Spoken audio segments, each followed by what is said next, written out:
English में have to का मतलब होता है पड़ता है या करना है।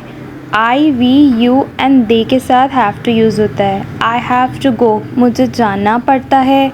I have to do this, मुझे ये करना पड़ता है। I have to complete this, मुझे ये मुकम्मल करना पड़ता है। I have to open shop, मुझे दुकान खोलनी पड़ती है। I have to sell this, मुझे ये बेचना पड़ता है। सेल का मतलब होता है बेचना। जैसे हमने यहाँ पे आई लगाया है, इसी तरह से हम वी भी लगा सकते हैं। वी हैव टू गो, हमें जाना पड़ता है।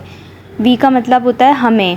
इसी तरह से आप यू भी लगा सकते हैं, दे भी लगा सकते हैं शुरू में। जैसे कि यू हैव टू गो, तुम्हें जाना पड़ता है। दे हैव टू गो, उन्हें जाना पड़ता है। सो इस तरह से आप I, we, you and the starting में लगा सकते हैं। इसके बाद हैव टू लगाएंगे। इसके बाद आप जैसे गो या कुछ भी जो भी काम करना है वो लगाएंगे। जिस तरह से हैव टू होता है इसी तरह से हैज़ टू होता है, बट इन दोनों में फ़र्क क्या है? हैज़ टू जो आपका होता है ही, शी, इट के साथ यूज़ होता है, ठीक है। ही, शी, इट के साथ आपका यूज़ होता है। ही का मतलब होता है वो, लड़के के लिए आप ही यूज़ करते हैं। शी का मतलब भी वो होता है बट लड़की के लिए आप शी यूज़ करते हैं। और इट आप किसी बेजान चीज़ के लिए यूज़ करते हैं। अगर आपको हैज़ टू यूज़ करना है, जैसे आपको किसी लड़की को कहना है उसे जाना पड़ता है, तो आप बोलेंगे she has to go.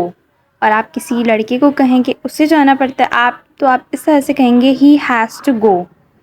So ये था हैज़ टू का use. I, we, you and they के साथ हैव टू यूज़ होगा।